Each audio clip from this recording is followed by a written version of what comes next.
Portable power stations or solar generators. Do you need one? What size should you get? When's the best time to buy? Hi, it's Andrew here from Nomads Unplugged, where we help campers, caravanners, grey nomads and big lappers with trips, tips, tools, toys and particularly tech. If you're new here, please hit that subscribe button, and all the links to everything we mentioned in this video you can find linked in the description box below. Today I'll be discussing portable power stations or solar generators. This is the first in a series of videos I hope to do on the subject of portable solar generator power stations. So if it's a topic that interests you, please subscribe and like, and you'll be the first to know when new videos in this series are released. If you want to skip ahead, just use the chapters below. So let's talk portable solar power.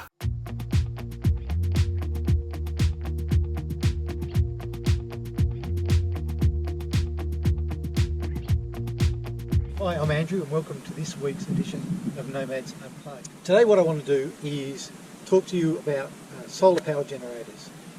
Do you need one? And if you do need one, what size should you get? Before we start talking about solar power generators, let me just give you a little bit of background about my setup. I've got two 170 watt solar panels on the roof, totaling 340 watts. I have a 200 amp hour lithium battery. The general rule of thumb is you should have double the number of watts on your roof as you have amp hours in your lithium battery.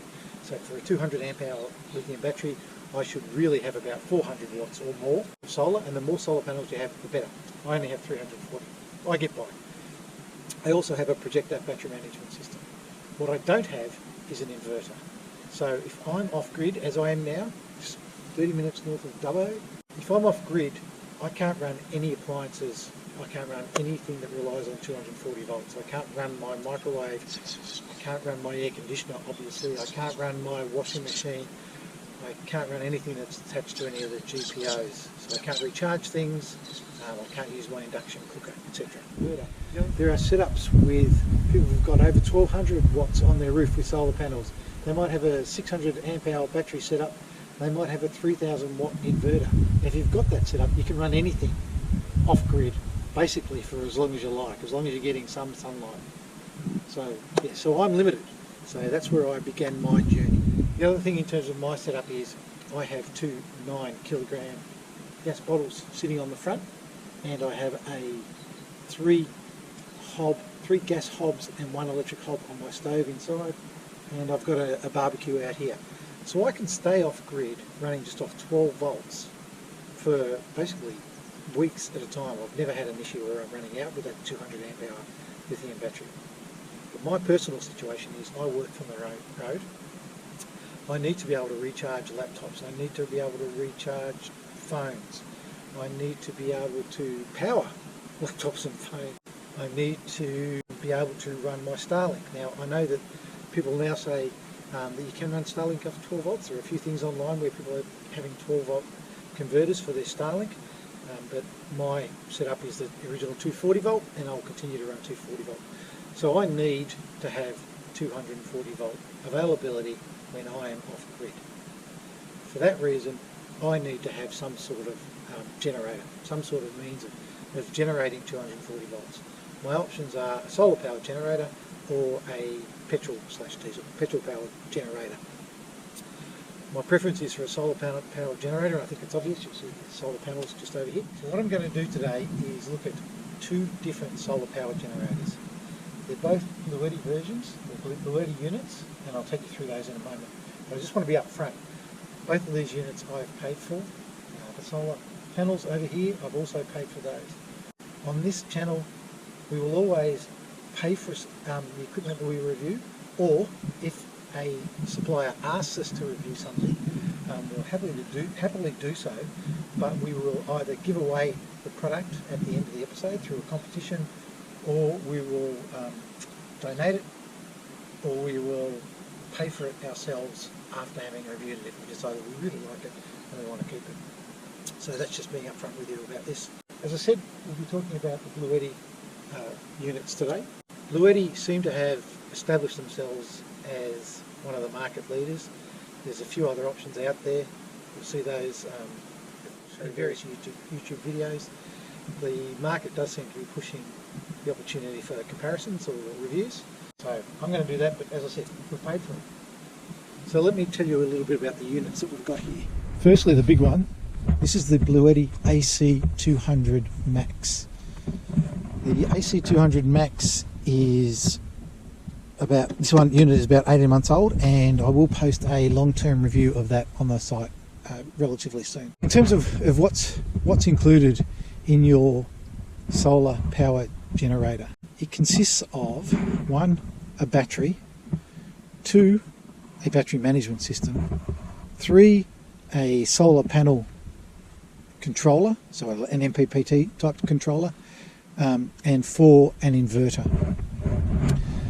So in the case of the Bluetti AC200 Max that we have here, the 2048 watt hours relates to the size of the battery. Now, to convert that back to an amp hour battery, basic rule of thumb is you divide the number by 12. So 2048 divided by 12 is just over 170. So this is equivalent to about just over a 170 amp hour battery. So in addition to the 200 amp hour battery I have on the van, I have 370 amp hours, plus actually what's in the AC70 on the left. The AC200 Max is also has an output of 2,200 watts, which means that it will power independently anything that I have on this van. So it will power the air conditioner, it will power the microwave, and it will power an induction cooker, etc. However, just be aware that when you are powering such things, the wattage that the units use is additive. So you can't just say, oh well, I've got a 600 watt air conditioner running with a 1200 watt microwave and a 1400 watt induction cooker, so that's 3400 watts. That would trip the system, and it would fail. So it's not averages or anything like that, it is additive. So as I said, I've got a 170 amp hour battery in here, a 2200 watt inverter. Now that inverter will peak at 4800 watts. So for units like air conditioners, which often require additional power to start up, this will allow up to 4800 watts for a period of, I believe it's 60 seconds. So that's great. In terms of output, with these units you have both DC and AC output, and you need to turn that on. So it's a case of when you turn on the unit, you're actually not doing anything, you then turn on AC output or DC output. And you can see that sort of thing through a Bluetooth connected app on your phone. In terms of DC output, you'll see that we've got these two 15 watt wireless charging units on the top, so you can just rest your phone on there and it will recharge. You've also got a cigarette plug here, a 30 amp plug, so these are used with an airline connection. You've also got this 12 volt 10 amp output, and I don't really know what I would have that goes in there, but then the things that I might have is a USB-C at 100 watts, two USB-A's at 18 watts, and two USB-A's at 5 volts or 3 amps. In terms of AC output, I've got 4 240 volt plugs, output plugs in here. And in terms of input, at the moment you see I've got this plug in here. This is connected to a wire that would be connected to these solar panels, but they're not at the moment. You can also connect a second unit to these. I'll explain that in a second. And the electric plug input will go in there, and we'll show you how that works a little bit later because it's pretty loud. So I'm going to do a sound test on that as well. So it sounds at low 30s when I'm not speaking, and I don't have the unit powered on. Turn on the shore power, and we've got this plugged in to the recharger. So this is the 240 volt electric recharger plugging into the AC200 Max. And you'll see that sound sitting around 70 when I'm not speaking, which is actually not too bad. It does seem quite loud. And we're currently at 68%, and we've got 468 watts coming in on 240 volt power. So that's the AC200 Max. These retail for, I think it's about $28.99, but like all the competitors in the industry, they're basically training you to wait for the specials. So Bluetti have sales on all the time. They've got one on at the moment. We're approaching the end of the financial year, so there is a sale on at the moment. I've seen sales for Valentine's Day, Mother's Day, Christmas, Father's Day. Basically, when they get an excuse for a sale, they'll have a sale. One of the good things about Bluetti, and as I said, I paid for these, so these comments are, I'm just being honest with you, is I found that they've got really good customer service. So I've got two examples of that. One is the solar panels that I've got here. This is a PV350, so a 350 watt solar panel. The first unit I had it stored in the car, and as I was moving it, I possibly bent it, but maybe not. And then the next time I used it, it wouldn't work. And eventually it actually burned out, and I contacted Bluetti, and they asked me a few questions, but nothing unreasonable, and then sent out a new unit. So great, that's a brand new unit. I've had it for about 2 months, so I've used it a bit. The other thing Bluetti do, and this relates to their sales.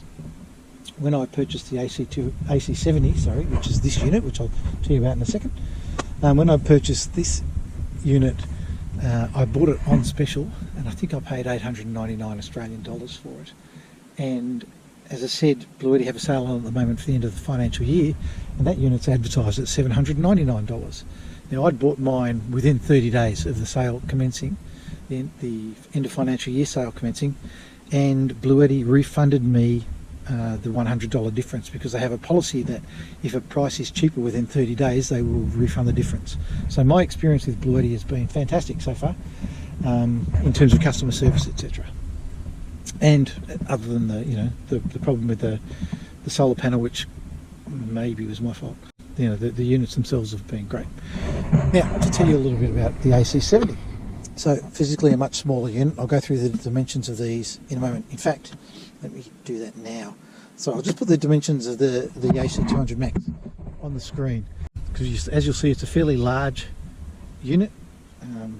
Just put my hand on there to give you a sense of how large it is. But the other thing is, it's a very heavy unit. I struggle to move this around too much. I mean, that's quite heavy. This AC70 is obviously physically a much smaller unit. Pick it up one-handed, it's pretty easy. So it's also much lighter. The AC70 has a more modern user interface in terms of the buttons here, so on-off button, DC on, AC on, so the same logic. Whereas on the AC200 Max, you use this screen here, and because I'm in the sunlight, it's really hard for me to see. In fact, I'll just go to home. I don't know if you can even see that. It's battery is at 77%. There is nothing coming in, and there is nothing going out. So the coming in shows you on the DC and AC, and the going out on the DC and the AC. So that one's not currently plugged in. And you see down here that cable that's not going anywhere, that's the solar input cable. That's because I've redirected the solar to the AC70.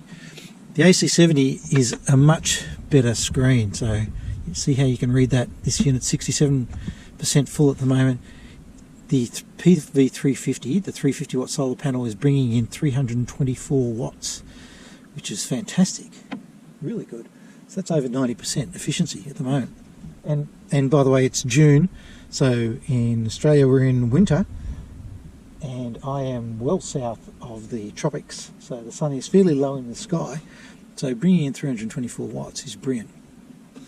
In terms of the size of this unit, you see it's 1000 watts, so it will power devices up to 1000 watts, and it's 768 watt hours. So if you had a unit that's pulling 76.8 watts, it will run for 10 hours, except of course you don't want to run these flat. In terms of the DC and AC on, as I said, I've got AC on at the moment, so I'll just turn that off. And it's that easy.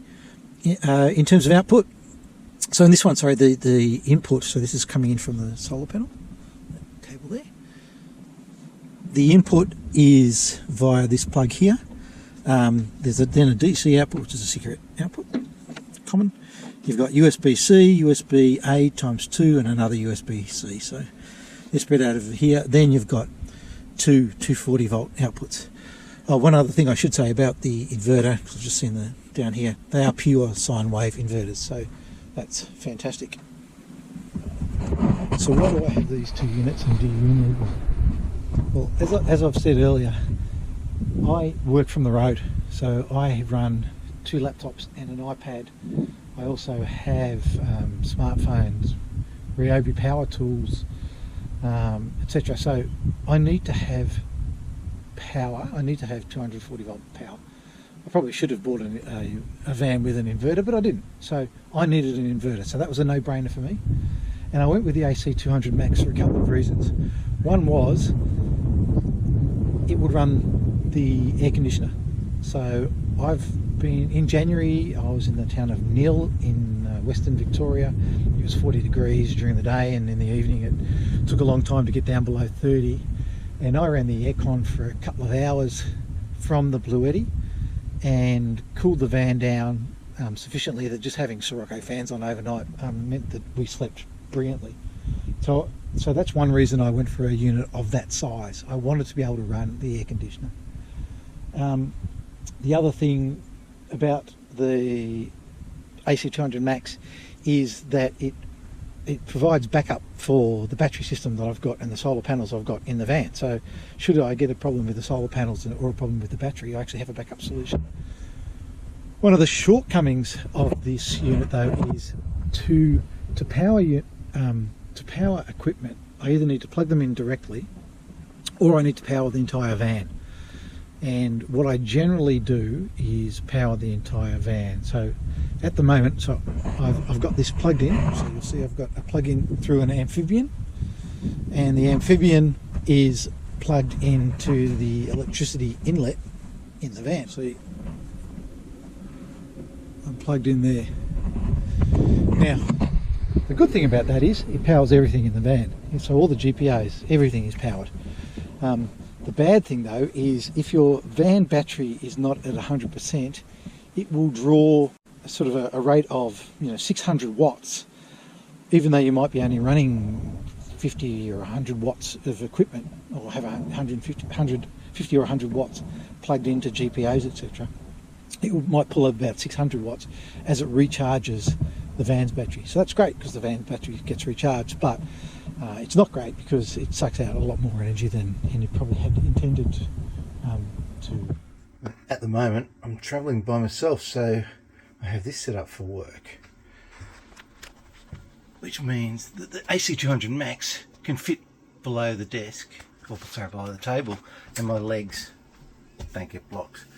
So it's okay having it inside, but generally I do prefer to have it outside. So another advantage of the AC70 being a smaller unit is that you can keep it inside under here in this purpose built bag. So comparing the AC200 Max physical dimensions to the AC70, you see this unit is so much smaller that when you're inside, I can easily fit this below the table. I can just put it at the end here, and that's just out of the way, so it's not going to get kicked. The wires aren't generally going to be tangled on people, but the much smaller unit is just much more handy. So do you need a portable solar generator? Well, like everything else, the answer is it depends. So we've got a few different scenarios. If you use a caravan and your van was built before November the 18th, 2023, when the legislation changed in terms of lithium battery storage, and you want to increase your power storage, but you don't want to spend dollars repositioning your current power setup, then a unit like this is just fantastic, the larger 2000 watt unit. If you have sufficient battery coverage already for extended off-grid stay, then the only reason you'd have either of these things is as a backup option. Should you lose your power management system, should your inverter have an issue, should your battery have an issue, then at least something like this means you've got a backup. But as I've said earlier, that's very heavy. This one is a good backup for things like Starlink and recharging your laptop or your phones or your smaller equipment.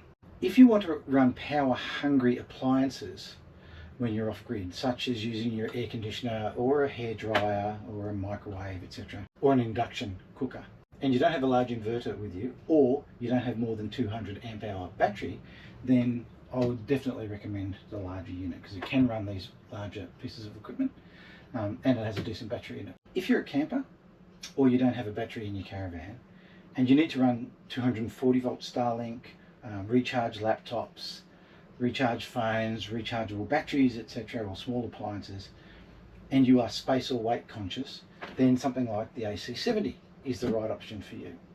If, like me, you're a bit of a techno geek, then ¿Por qué no los dos? why not have both? Earlier on, I showed you the AC200 Max plugged into the power inlet in the caravan, saying that's often the way I use it, and you will have noticed that there was an amphibian unit between here and the caravan.